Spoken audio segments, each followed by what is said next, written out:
Hello నమస్తే. ONBA వ్యవసాయ విధానం గురించి తెలుసుకుంటున్నాం. మొక్కకు 3 కీలకమైన అంశాలు. ఒకటి కార్బన్, ఆక్సిజన్ అలాగే హైడ్రోజన్. వీటి గురించి తెలుసుకున్నాం. ఒక్కొక్క దాని గురించి విడిగా తెలుసుకున్నాం. 16థ్ ఎపిసోడ్‌లో మనం ఆక్సిజన్ గురించి తెలుసుకున్నాం.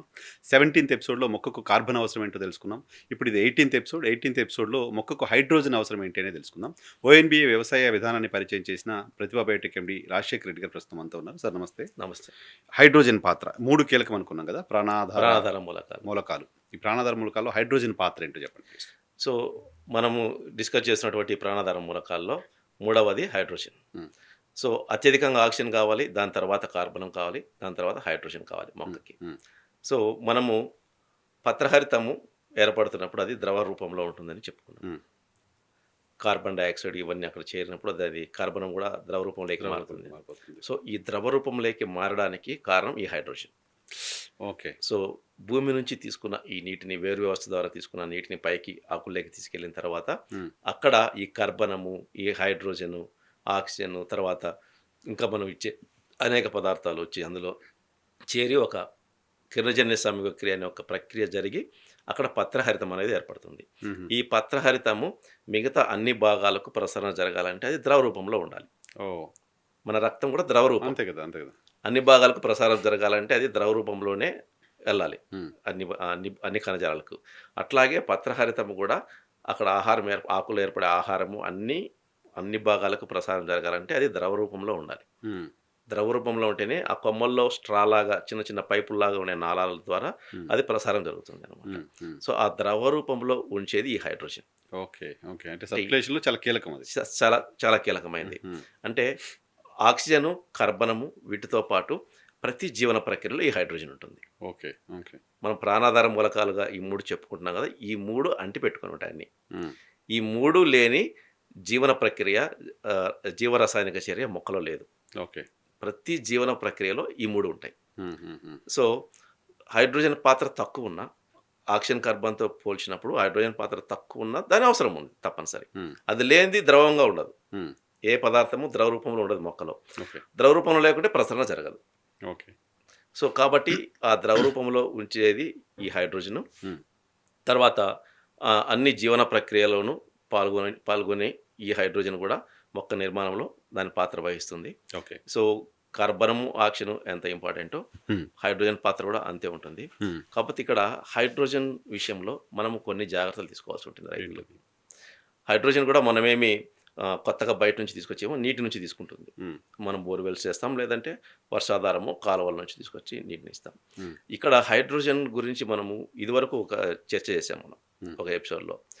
ఉదజని స్థాయి అని. హ్మ్. వదిలేసారు. నేల యొక్క విభజని స్థాయి గురించి అక్కడ మనం అవును. మాట్లాడుకున్నాం. 7.5, 7 మధ్య ఉండాలి. 6.5 నుంచి 7.5 మధ్య ఉండాలి హ్మ్. అని చెప్పేసి. సో, మొక్క హైడ్రోజన్ కోసం భూమి నుంచి వేళ్ళ ద్వారా ఏ నీటినైతే గ్రహిస్తుందో, హ్మ్. ఆ నీటి యొక్క ఉదజని స్థాయి అనేది మొక్క జీవన ప్రక్రియల మీద ఇది ఇంపాక్ట్ ప్రభావం చూపుతుంది. ప్రభావం చూపిస్తుంది. ఓకే. ఏ రసాయనిక చర్య అయినా సరే హ్మ్. ఉదజని స్థాయిని బట్టి జరుగుతుంది. హ్మ్. సో, మొక్కలో జరిగే అనేక జీవరసాయనిక చర్యలనేటివి ఈ నీటిని పైకి తీసుకున్నప్పుడు ఈ హైడ్రోజన్ బేస్ చేసుకునే జరుగుతాయి కాబట్టి, ఈ ఉదజని ప్రభావం అనేది ఆ జీవరసాయనిక చర్యల మీద చాలా ఎక్కువ చూపుతుంది. ఓకే. సో, 6.5 నుంచి 7.5 మధ్య ఉండకుండా ఈ నీటి యొక్క అంటే పైకి తీసుకున్న నీటి యొక్క ఉదజని స్థాయి పెరిగిపోయిందంటే ఆటోమేటిక్‌గా అక్కడ పాల్గొనే హైడ్రోజన్ కూడా వేరేగా రియాక్ట్ అవుతుంది. అవును కదా! హ్మ్. సో, ఎప్పుడైతే 6.5 కంటే తక్కువ గాని మనం అందించే నీటి యొక్క పీహెచ్. ఉదజని స్థాయి పీహెచ్ హ్మ్. 7.5 కంటే ఎక్కువ ఉందనుకోండి, అప్పుడు అక్కడ జరిగే జీవరసాయనిక చర్యలు మందగిస్తాయి. ఓకే. సో, దయవుంచి రైతులు మళ్ళా ఒకసారి ఆ ఎపిసోడ్ పీహెచ్ లెవెల్ అనే దాన్ని మళ్ళా ఒకసారి చూడండి. హ్మ్. ఈ హైడ్రోజన్ గురించి మనం మాట్లాడుకుంటున్నప్పుడు ఎక్కువ భాగం మనం ఆ పీహెచ్ గురించే మాట్లాడుకోవాలి. హ్మ్. సో, ఆ ఎపిసోడ్ మళ్ళీ ఒకసారి చూడండి. సో, మనం అందించే నీటి యొక్క పీహెచ్ స్థాయి అనేది 6.5 నుంచి 7.5 మధ్య ఉన్నప్పుడు, హ్మ్. ఆ నీటిని గ్రహించిన తర్వాత, ఆ నీటిలో ఉన్నటువంటి హైడ్రోజన్ ఏదైతే ఉందో, ఈ కిరణజన్య సంయోగ క్రియలో కావచ్చు, అనేక రకాల జీవరసాయనిక చర్యలో గాని హైడ్రోజన్ పాల్గొన్నప్పుడు, ఆ జీవరసాయనిక చర్య సంపూర్తిగా సహజంగా జరిగి, మొక్క ఎటువంటి ఒత్తిడులకు లోనవ్వకుండా అన్ని జీవరసాయనిక చర్యలను సంపూర్ణంగా చేసుకొని, మనకు అధిక దిగుబడిని ఇస్తుంది. ఓకే. సో, మనం నీళ్లు పెడుతున్నాం గదా అని చెప్పేసి ఊరికే ఆహ్, ఇస్తూ పోతుంటాం కానీ, హ్మ్. మనం చెక్ చేసుకోవాల్సింది మన నీటి యొక్క గుణాన్ని చెక్ చేసుకోవాలి. ఓకే. సో, దాని పీహెచ్‌ని చెక్ చేసుకోవాలి. ఎలక్ట్రిక్ కండక్టివిటీ చెక్ చేసుకోవాలి. ఈసీ అంటారు. హ్మ్.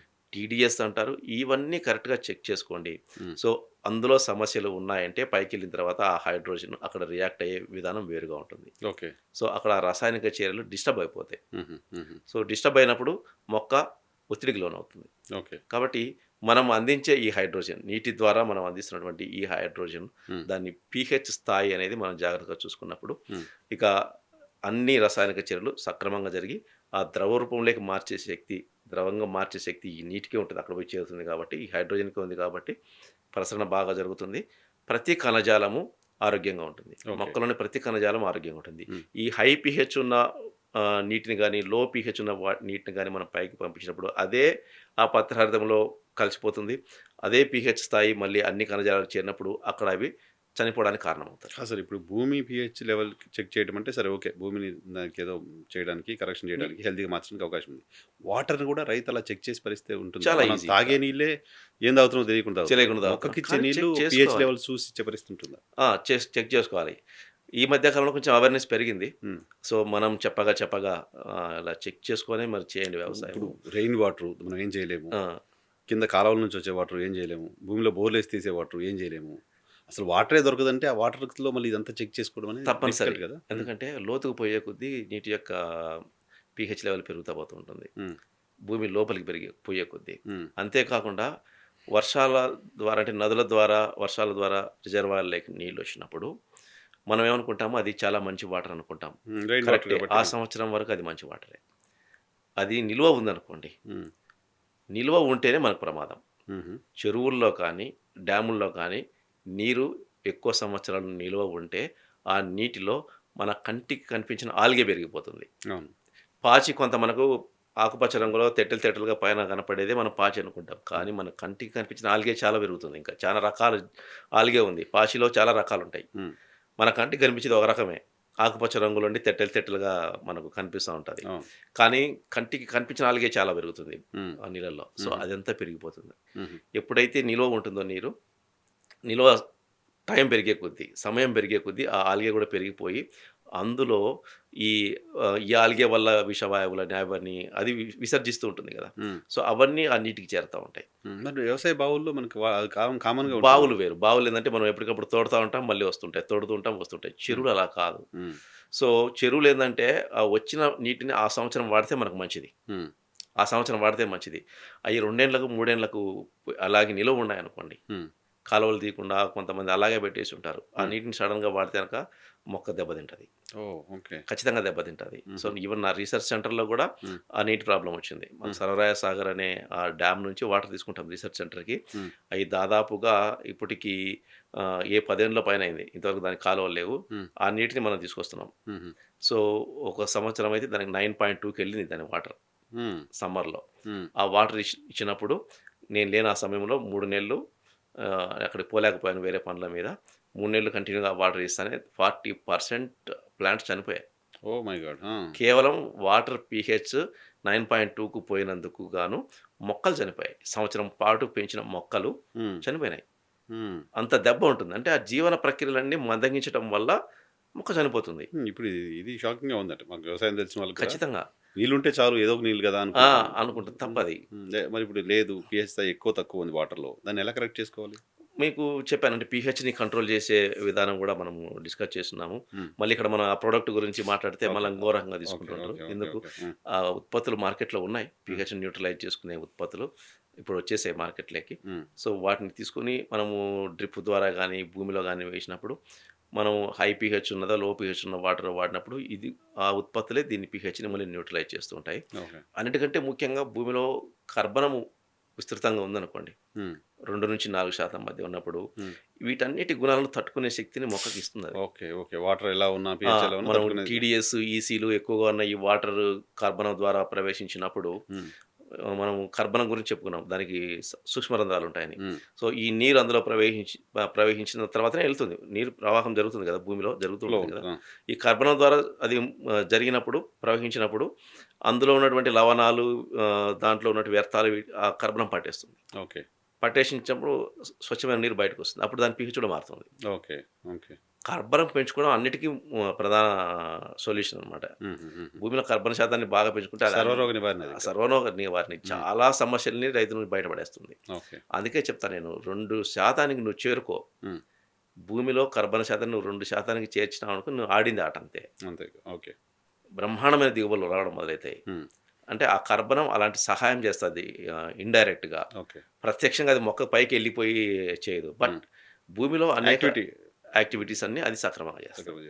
ఇంతకుముందు మనం మూడింటి గురించి మాట్లాడాం ప్రాణాధారం: ఆక్సిజన్, కార్బనం, హైడ్రోజన్. ఆక్సిజన్, కార్బనం మనం ఇచ్చేది కాదు, మొక్క తీసుకుంటుంది. బట్ హైడ్రోజన్ మాత్రం మనం ఇచ్చేది దాని మీద ఇందులో కొన్ని జాగ్రత్తలు పాటించాల్సి ఉంటుంది. చాలా మంది రైతులు ఏంటంటే నీళ్లు ఉన్నవాళ్ళు అదే పనిగా పెట్టేస్తుంటారు.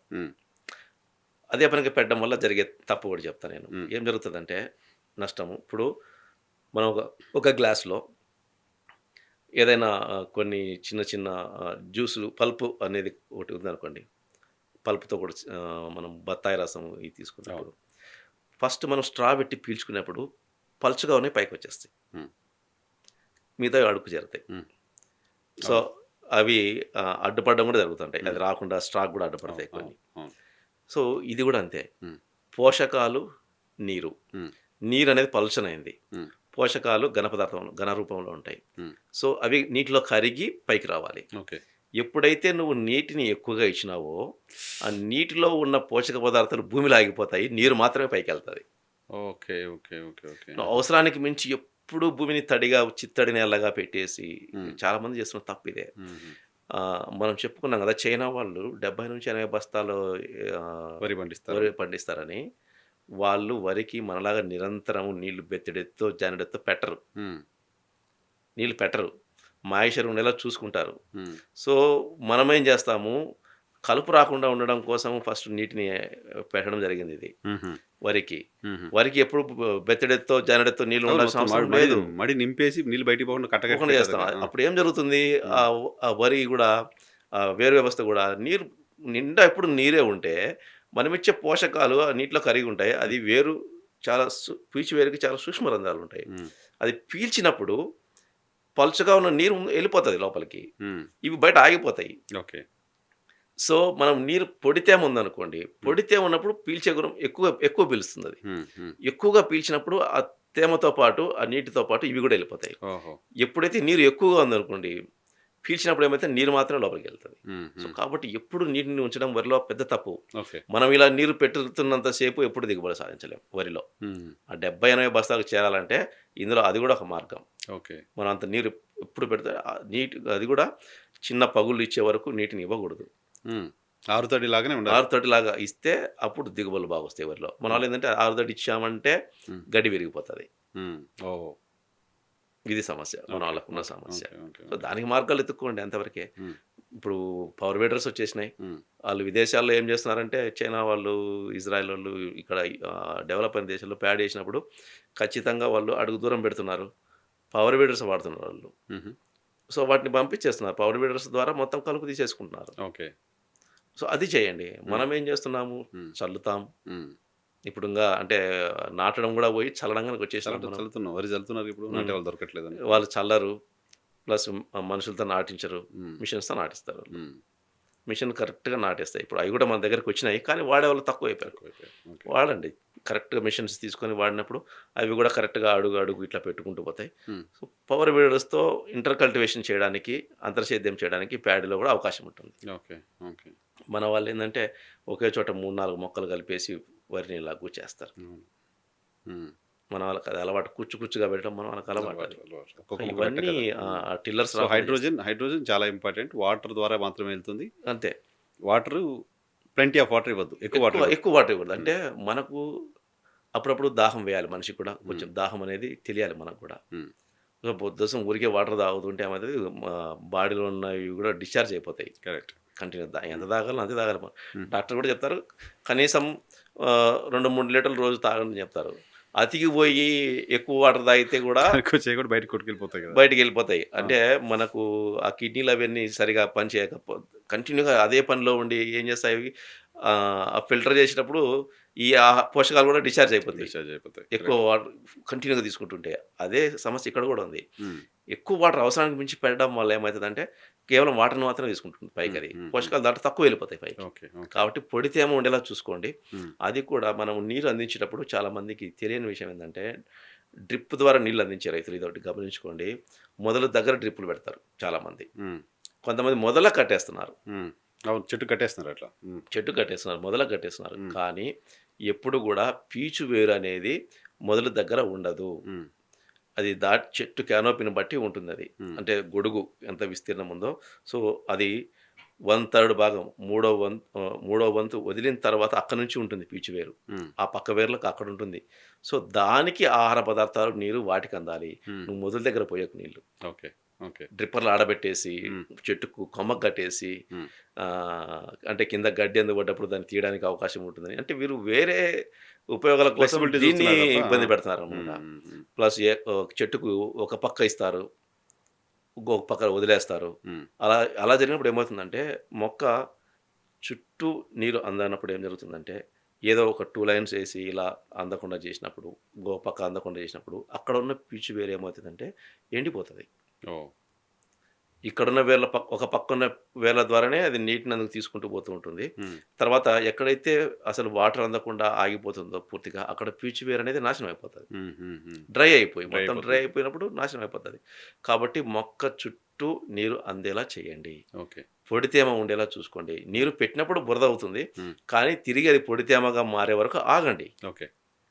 నా దగ్గర నీళ్లున్నాయి, చెరువులో ఉన్నాయో, లేకపోతే కాలువలో అమ్మడొస్తున్నాయో అని చెప్పేసో, లేకపోతే నీ బోర్‌లో బాగా దండిగా నీళ్లున్నాయని చెప్పేసి ఒకటేమైనా పెట్టకండి నీళ్లు. హ్మ్. హ్మ్. పెడితే ఇలాంటి పోషక లోపాలు ఖచ్చితంగా వస్తాయి. హ్మ్. సో, నీటిని సక్రమంగా అందించండి. దానికి కూడా ఒక పద్ధతి ఉంది. తెలుసుకొని అందించండి. ఎక్కువగా పొడి తేమ ఉండేలా చూసుకోండి. ఓకే. పీచువేరు ప్రాంతంలోనే నీరు, ఆహార పదార్థాలు, పోషకాలు అందేలా చేయండి. Right sir. Thank you. Thank thank you you. Very much. మొక్క జీవన చక్రంలో హైడ్రోజన్ పాత్ర గురించి ఈ ఎపిసోడ్‌లో తెలుసుకున్నాం. Thank you. Thank you.